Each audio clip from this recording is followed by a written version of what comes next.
বিৰোধীসকলে ছাৰ শূন্য বুলি কৈ আছে আপোনাৰ প্ৰফেচাৰ কি ক'ব ছাৰ? তেওঁলোকে অহা 11 তাৰিখে গম পাব যে কংগ্ৰেছ দলৰ পুনৰ উত্থান হৈছে অসমৰ ভিতৰত।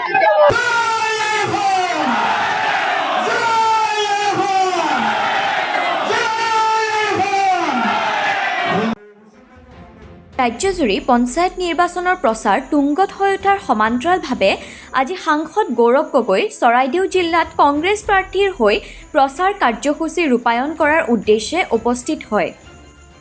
নিজৰ বক্তব্যত চৰকাৰক তীব্ৰ সমালোচনা কৰি সাংসদগৰাকীয়ে দুৰ্নীতিমুক্ত পঞ্চায়ত গঠনৰ উদ্দেশ্যে ৰাইজক কংগ্ৰেছ প্ৰাৰ্থীৰ পক্ষত ভোটদান কৰিবলৈ আহ্বান জনায়। অসমত প্ৰায় 9 বছৰ পুৰণি চৰকাৰ, আজিলৈকে তেওঁলোকে জনজাতিকৰণৰ ক্ষেত্ৰত এটাও পদক্ষেপ লোৱা নাই। বাগানৰ শ্ৰমিকসকলক 351 টকা হাজিৰা দিয়াৰ কথা আছে। হাজিৰা 351 টকা দিয়াতকৈ বৰ্তমান বিজেপি চৰকাৰৰ মন্ত্ৰী চাৰিওফালে বাগান কিনি আছে। জাতি মাটি ভেটি কথা কৈছিল, কিন্তু আজিৰ তাৰিখত য'তে তেওঁলোকে গাঁৱৰ ভিতৰত খালী মাটি খালী গ্ৰেজিং ফিল্ড দেখা পায়, তাতে তেওঁলোকে কব্জা কৰি নিজৰ নামত লৈ নিজৰ ব্যক্তিগত ব্যৱসায় আৰম্ভ কৰে আৰু গাঁৱৰ খেতিয়কসকল নিজৰ গৰু ছাগলী লৈ যায়। গাঁৱৰ ভিতৰত পানী লৈ যোৱা কথা কৈছিল, কিন্তু জল জীৱন আঁচনিৰ যোগেদি মানুহে পাইপ দেখা পাইছে, পানী কানেকশ্যন নাই। ইমান কোটি কোটি টকাৰ পইচাবোৰ ক'ত গ'ল?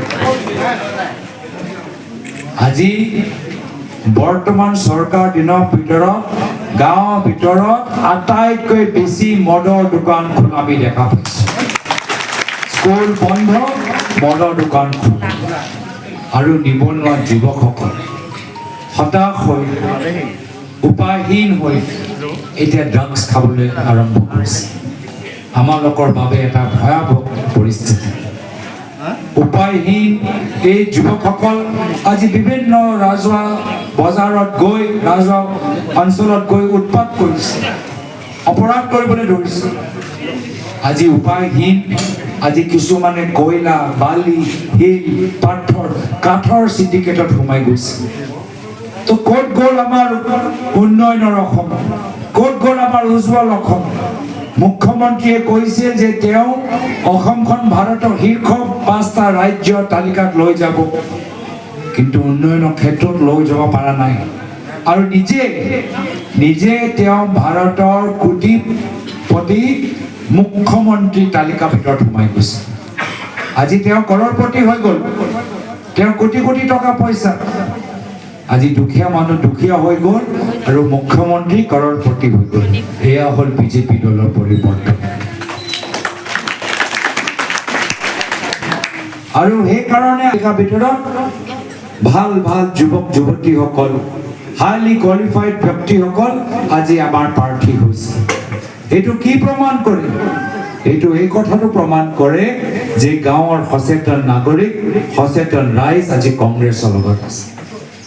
এইখিনি চাই এতিয়া বিজেপি দলে ভয় কৰিছে, আৰু সেইকাৰণে ইতিহাসত কেতিয়াও নোহোৱা আজিৰ তাৰিখত আমি দেখা পাইছোঁ পুলিচসকলৰ ব্যৱহাৰ। পুলিচসকলে সংবিধানৰ শপত লয়, কিন্তু আজিৰ তাৰিখত মুখ্যমন্ত্ৰী হিমন্ত বিশ্ব শৰ্মা ডাঙৰীয়া পুলিচক বাধ্য কৰাইছে যে সংবিধানৰ মতে নহয়, বিজেপি দলৰ মতে কাম কৰিব লাগিব। দুখৰ কথা যে অসম আৰক্ষী সংবিধানৰ শপত লৈ নিজৰ কৰ্তব্য পালন কৰিবলৈ বিচাৰে, কিন্তু মুখ্যমন্ত্ৰী হিমন্ত বিশ্ব শৰ্মা ডাঙৰীয়া নিৰ্দেশ দিছে যে সংবিধান মৰ্মে নহয়, বিজেপি দলৰ মতে তোমালোকে কাম কৰা আৰু কংগ্ৰেছক তোমালোকে ভয় খোৱা। বিৰোধীসকলে ছাৰ শূন্য বুলি কৈ আছে আপোনাৰ প্ৰফেচাৰ কি ক'ব ছাৰ? তেওঁলোকে অহা 11 তাৰিখে গম পাব যে কংগ্ৰেছ দলৰ পুনৰ উত্থান হৈছে অসমৰ ভিতৰত। ঠিক আছে ছাৰ লংপুৰতে যি ষ্টেচন বন্ধ হৈছিলে ছাৰ, ইয়াৰ বিষয়ে আমি বাৰম্বাৰ লাগি আছো, এই বিষয় সম্পৰ্কত বাৰম্বাৰ লাগি আছো। ঠিক আছে।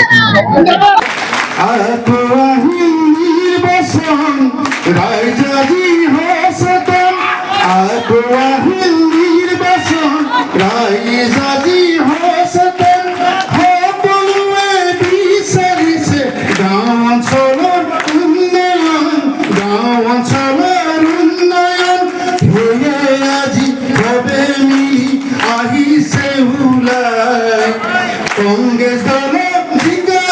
হ'লে